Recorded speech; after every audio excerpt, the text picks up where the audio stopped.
Hey, this is Uncle Kracker, and you're listening to My Weekly Mixtape with Brian Colburn. Make sure you keep it out. I had a blast talking to him.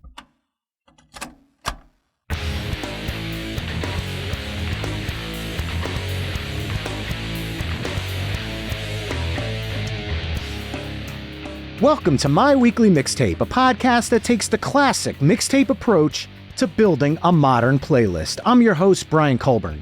Tonight, I'm thankful to be joined by Matthew Schaefer, otherwise known the world over as Uncle Kracker. Thank you so much for joining me on My Weekly Mixtape. Thanks for having me, man. I appreciate it.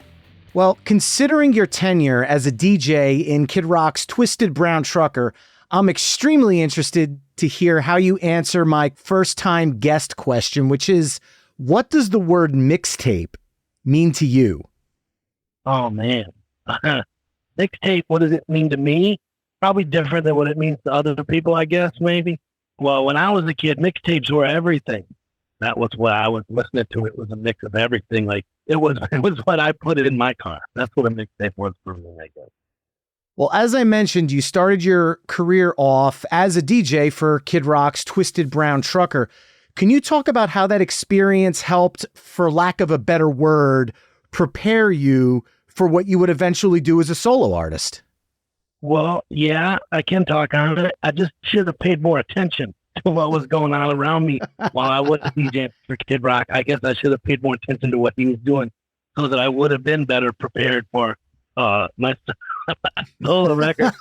But man, there was so much going on during that time. The early Kid Rock days were just complete mayhem. It was nonstop. Well, shoot, and it was a lot of everything. There was a lot of nights I didn't know what the fuck we were doing out there, but there were a lot of nights where it finally made sense. You know, there was a lot of aha moments, but still a lot of WTS moments, you know? Mm-hmm. But I guess the one thing it did do, it did prepare me. It thickens your skin, you know? A lot of the business stuff. I watched a lot of things get thrown at him. It was nice to be able to, when you smelled it coming your way, you could duck a little quicker than if you hadn't seen it happen before, you know? But that, and then just on a nightly basis, you know, we were playing 6 and 7 nights a week for a really, really long time. I don't know how Kid Rock kept his voice up, to be honest. 6 and 7 nights in these little shit bars for no dough. That was a learning thing in itself, you know. I wouldn't trade it for the world, to be honest, but I learned a ton in a really short time. You know, we had basically just been touring like the Midwest. You know, we were a Detroit act, and we would play, you know, we would hit Chicago, we would hit Cleveland, we would hit whatever we could get to cheaply, because it still had to be cost effective.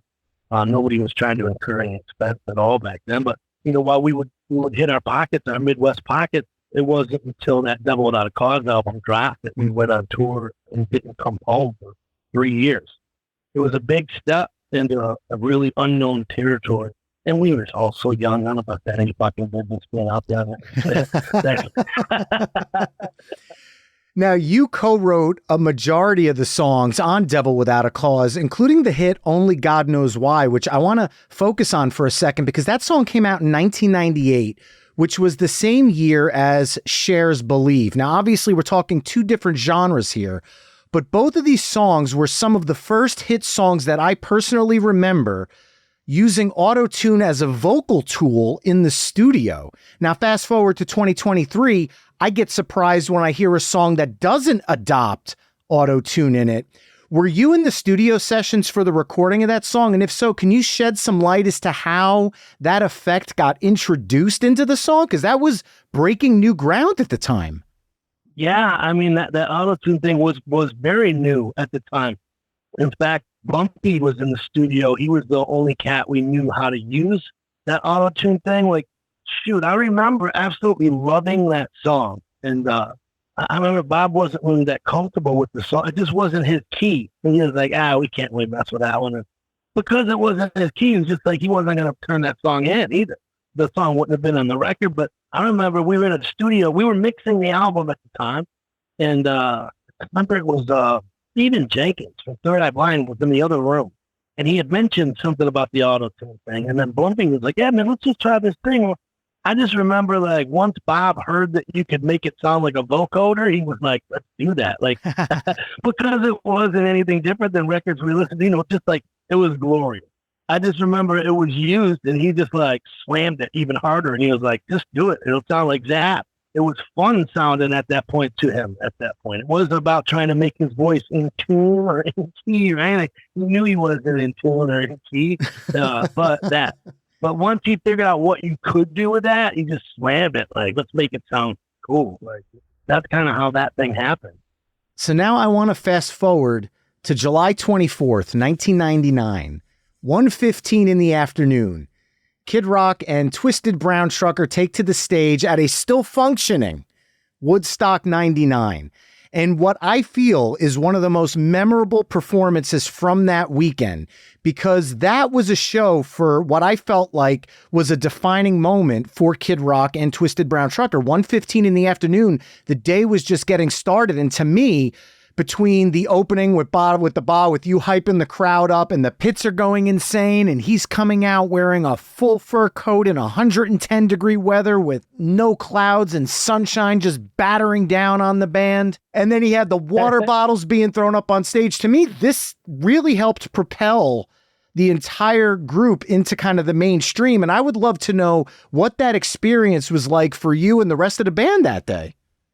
That experience was nuts. It was absolutely nuts. It was another one of those WTF moments. We had just come back from Europe before we got to that Woodstock show, and it was just nuts. I mean, we're just seeing people backstage, like Wyclef Jean's in the back, P. Diddy's in the back, and like you said, it was 1:15 in the afternoon. It was absolutely bonkers. There was just something in the air that afternoon too. It was very, it was nuts.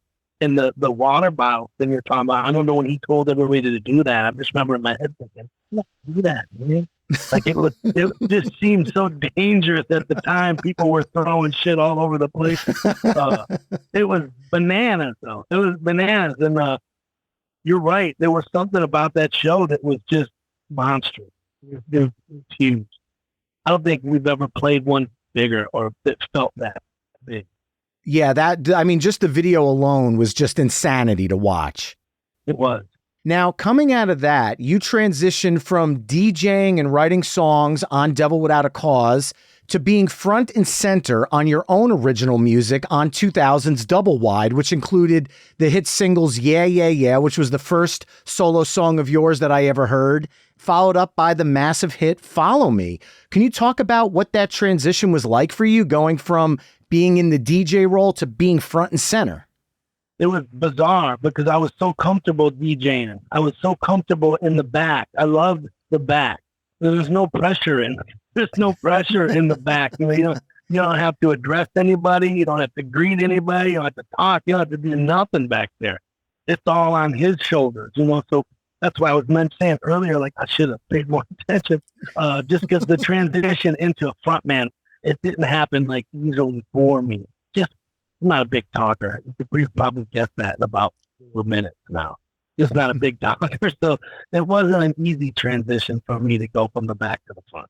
But I didn't have any choice either. Yeah, I mean, look, the songs were hitting, and in 2002, it got even bigger for you with your album No Stranger to Shame. Your cover of Dobie Gray's Drift Away was a huge radio staple that year. Can you talk about whose idea it was to cover that song, and then how you got the man himself to come on the track with you? That's pretty incredible. So when I was promoting that album, I would go by these radio stations and do the morning drives and you'd go in there and do acoustic songs. Well, the only song we were promoting, Follow Me at the time, was, just an acoustic song. And there was nothing else really on the album that sounded like it, but we had to do 3 songs when we got to these radio stations. Well, Kid Rock was the one who was like, why don't you Drift Away, man? That'll fit right in there. And it's right in your vocal range. And we did that. And then I came to New York and did Scott Shannon's show. A New York radio legend. When I grew up, he was the Z Morning Zoo on Z100, but by that point, he was WPLJ all the way. Yep. When I got done with that, it was Scott Shannon that called the president of my label and was like, if you guys don't have Kracker do Drift Away for the next album, you're screwing up. Wow. So, and of course, everybody at the record is like, well, Scott Shannon says if you got to do it, you got to do it, and I did it. Thank God Scott Shannon is Scott Shannon. He was very instrumental in that song, making it to the record. And that was one of them things where if I'd have said it, then I'd be like, you're dumb. You're not gonna cover that song. But since Scott Shannon said it, it was the Bible. Of course. Yeah, legend, right? Always was the nicest cat coming through the radio station. Always made sure, like, he was always very attentive, and he didn't just phone it in on you. He was always the coolest.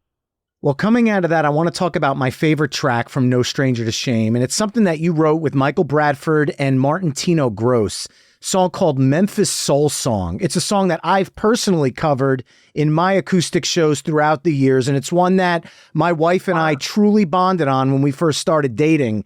So I'd love to hear the story about that tune from like a lyrical perspective. So a lot of that was Pino. Pino is he's a guy from Detroit, and known him forever. He's in a band called the Hollow Diablos. He's always had like crazy cool songs. And he had this Memphis Soul Song idea, and he gave it to me one day, and me and Bradford went in the studio and just kind of riffed on it. And it was kind of made to be like an ode to Memphis and the old Stack stuff, but it took a big turn in the studio. It got prettier in the studio, obviously. He does, but without Tino and Mike Bradford, the song wouldn't even happen. But it was basically paying homage to Stax and those, even the video we went through by the Stax videos. Great song, though. I love it. It's one of my favorites. It didn't work for me, but and I'd love to send you this version we have of the actual Jordan Ayers doing the harmonies on it. We had a version of it because I wanted to do a remix of it, a different thing, just because. And then we got the actual Jordan Ayers doing harmonies on a remix. It's so dope. Man, I'm just sitting here picturing what it must sound like, and it's now officially a mission of mine to hear that version. They just pop so nice. And I tried getting the Jordan Ayers in that video, but it was hard. One guy had a haircut appointment that he couldn't get rid of, and we were filming some of it in a bar, and it was secular. One guy, he couldn't do it, and I learned a lot from them not being able to do the video. I learned a lot. Wow. Everybody's got a lot of shit at them. 100%. Well, the last song from No Stranger that I want to touch on is one that I enjoyed when I first heard the album, but became much more profound for me over the years because my wife and I are parents to two lovely young ladies, and that would be Letter to My Daughters. You co-wrote this song with outlaw country icon David Allan Coe. And I've spent many years trying to find out kind of the story behind how this came together. And now I finally get to ask you in person, what was David's role in that song? And how did you guys come up with that? Because that one really hits. You feel that one. You know what? One of my favorite songs. Years ago in the earlier Kid Rock days, somehow Kid Rock was in an interview. I don't know if it was Rolling Stone or something like that. It might have been Rolling Stone, but he was in an interview and he was talking about David Allan Coe. But he had dropped David Allan Coe's name. Well, when we were somewhere down in Texas on tour, and David Allan Coe's people had reached out. And at the time, I think David's son and him were having problems, or, he had a teenage son, but I guess his son had came to him with this article. Like, look, Kid Rock was talking about you in this article. So it really was an excuse for them two to talk and get along. It was a good spot for him to be in.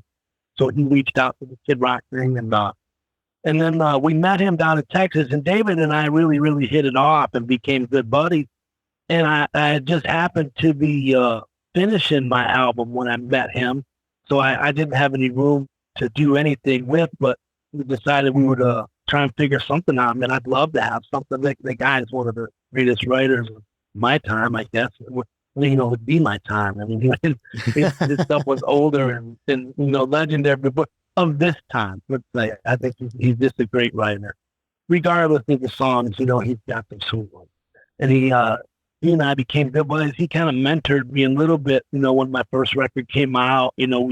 I'd be like, man, motherfuckers, they just never write nothing good. And he's like, man, you can't read better than that shit. He's like, this is what's going to happen. You're going to read something that's good. But if you're going to believe the good, you got to believe the bad. But don't fuck with none of that shit. He told me a long time ago about reading reviews and that type of stuff. Profound. Yeah. Don't believe none of that shit. Fast forward to 2004, from one country artist to another, you recorded a pair of songs with Kenny Chesney, Last Night Again from your 72 Degrees and Sunny album, and the hit When the Sun Goes Down, which appears on Kenny's album of the same name. Can you talk about the significance of those two collaborations for you as an artist? Because I feel like it really helped introduce you to a whole new audience in the country world that may not have heard your earlier albums because there wasn't at the time so much of a country rock pop crossover appeal as there is now. Totally. The Kenny collaboration came out of nowhere, to be honest. I think I was just coming off the road off the No Stranger record, and Kid Rock called me. He goes, "Hey man, Kenny Chesney called me and he asked me if I thought you would go do." Kenny was playing his first stadium show, and it was in his hometown of Knoxville, Tennessee. He was playing Neyland Stadium, and it was obviously big shit for any artist. And he was trying to he was putting together just some special guests, to add to the show or whatnot, and so Kid Rock was like, "I don't know, call him and ask him." So he's like, "I gave him your number. He's going to be calling probably." And I was like, "All right, cool." And I didn't know who it was. At the time, I just wasn't listening to any radio, let alone, country radio or anything like that. We'd been on the road so long. I mean, what DRL was gospel, at the time. I just wasn't in any other loop but our own bubble, right? So, but he had called and he was really cool on the phone, and he sent a jet. So, of course, like, yeah, man, I do believe I could hang out with y'all for a minute, right? I felt like Eddie Murphy in Trading Places. He sent the jet, right? Yeah. But very cool. And he and I hit it off too. But I went and did a couple songs at Neyland Stadium. And then he was like, "Man, I got this track I think you'd be great on." And that was When the Sun Goes Down. He had that song. And it was funny. I was like, "Man, well, I'd be dope." I'm like, "I'm in," And then I remember some time went by and I hadn't heard nothing about it, nothing from him. And he had come through Detroit on tour and called, and that's when I come out and do it. But ended up doing When the Sun Goes Down after I pestered him a little while. Like, "Hey man, we gonna do that song?"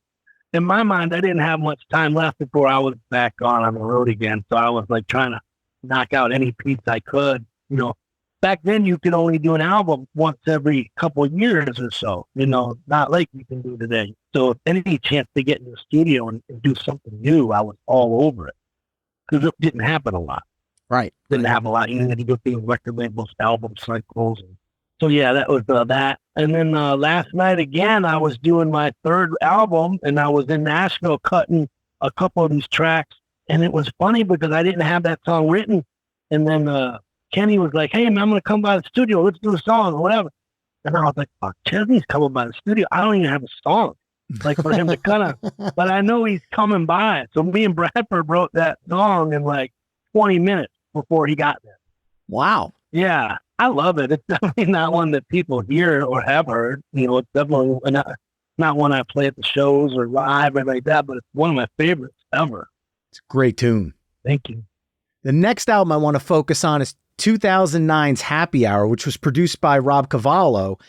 I'd like to talk about one of my personal favorites from the album, which is a mashup song you did called Livin' the Dream, which I was always shocked that it wasn't chosen as a single because a few years earlier in 2007, Kid Rock's All Summer Long became this massive summer anthem for the year with mashing up Werewolves of London, All Summer Long, and Night Moves. Can you talk about how your original song and Whitesnake's Here I Go Again came together? Because when I first listened to the album, I had to stop and I'm like, "Oh man, this has a Here I Go Again vibe." And then in the middle of the song, when you broke out into it, I was like, "Whoa, this is what I'm talking about. This is amazing." And it blew my mind. It's always been one of my favorites.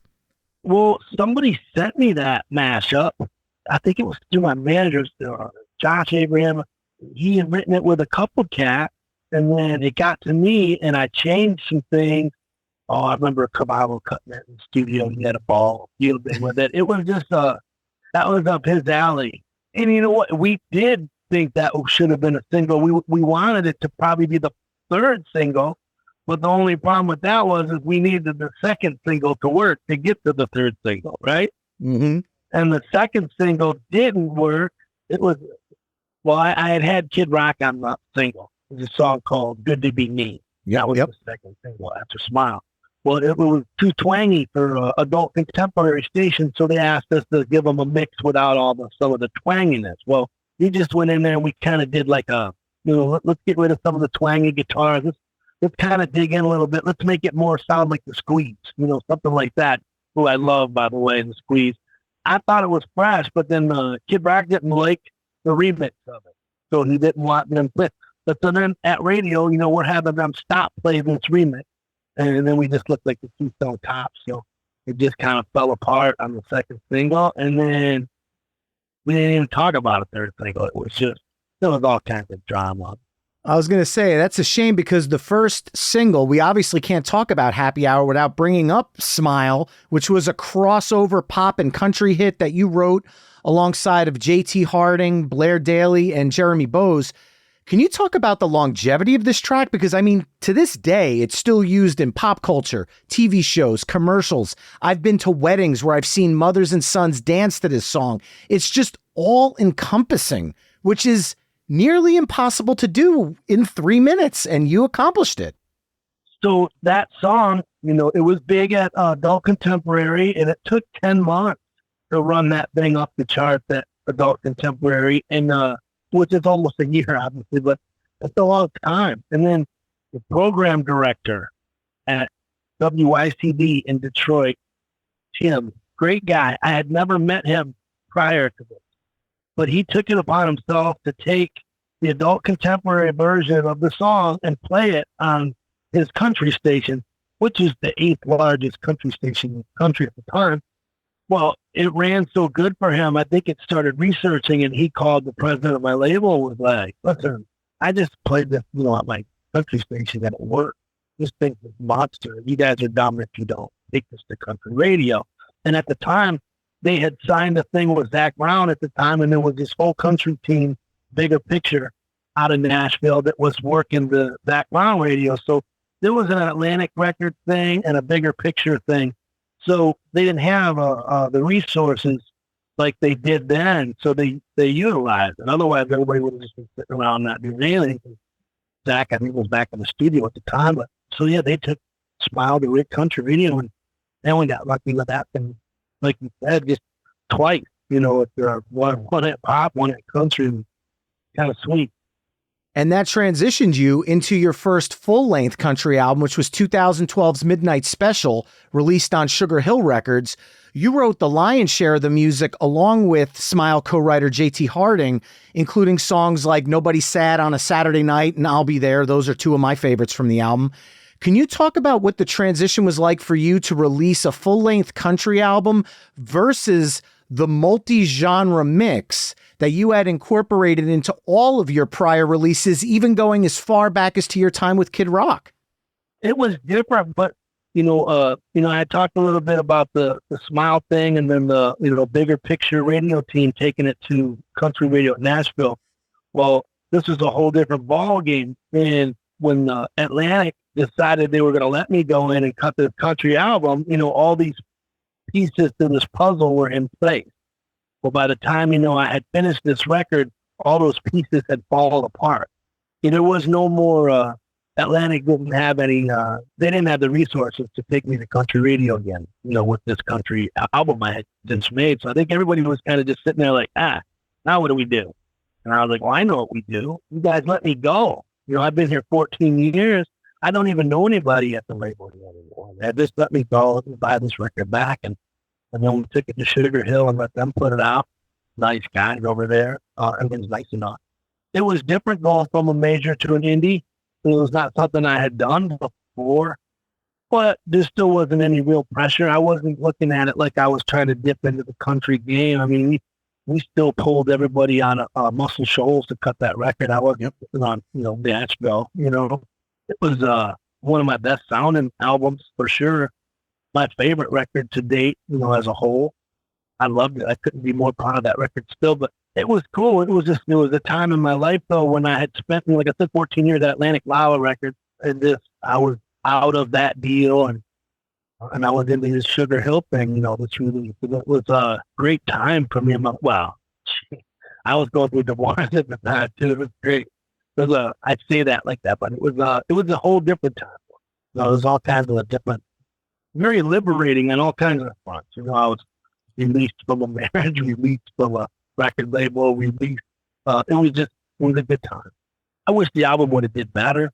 I guess commercially, but it's a great album.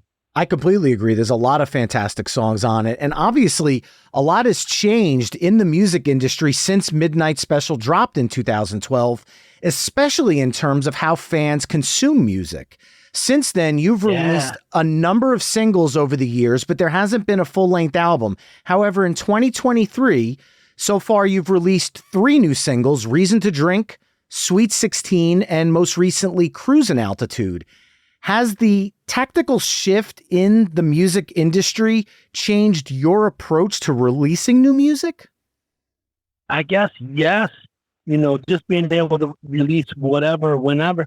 It took me a long time to decide, I guess, if that's what we wanted to do or if we were going to do that way, But at the same time, I'm watching these kids peel off records like they're nothing, songs, every like, oh, got a new one. Let's just drop it next week. Gonna just drop new, and, which I used to beg my label to do, years ago. Like, can I go in and do a new record now? Like this, you wanted more content. You wanted, nope, gotta wait.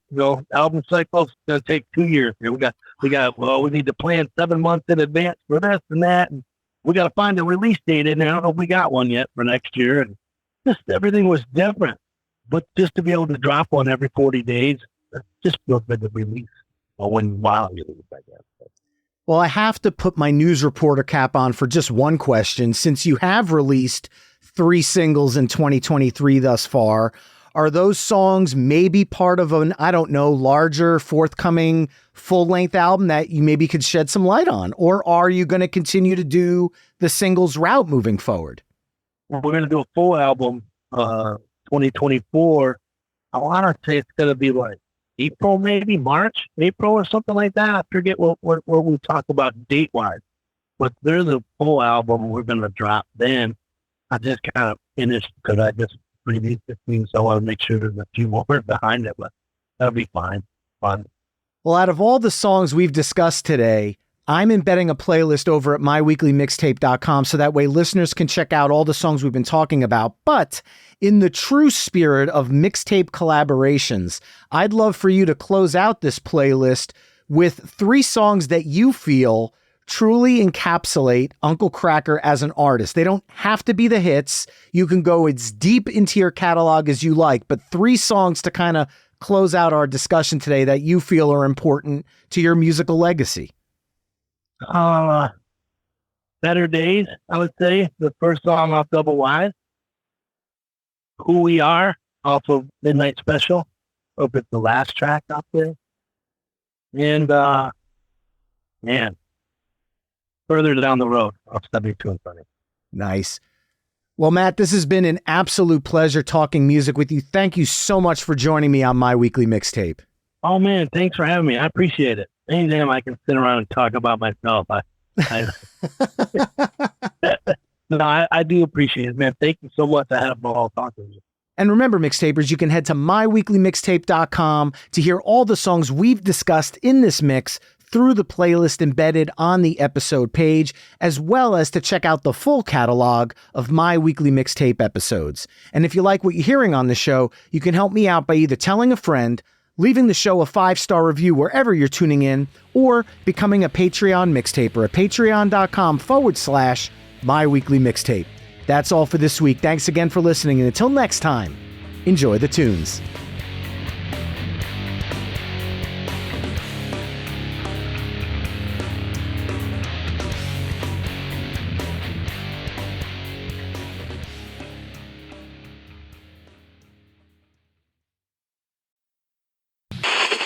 Permit me here and now to promise as a good comrade and a fellow artist that I will not report any of this, whatever it is, to the police. What would you say you do here? Keep rolling. Abandoned Albums is a podcast that employs a deep bench of musical archivists. These determined individuals dig through the record crates of the world to find the lost music of artists. Using a patent-pending algorithm and spirited debate, we pick one album as an inroad to talk about and then reach out to the artists. We invite them into Thunderlove Studio. When we're lucky, they say yes. Abandoned Albums is a little like this. That was TNUC by Grand Funk Railroad. And I spelled the word backward in my head, and I immediately went out and bought the record.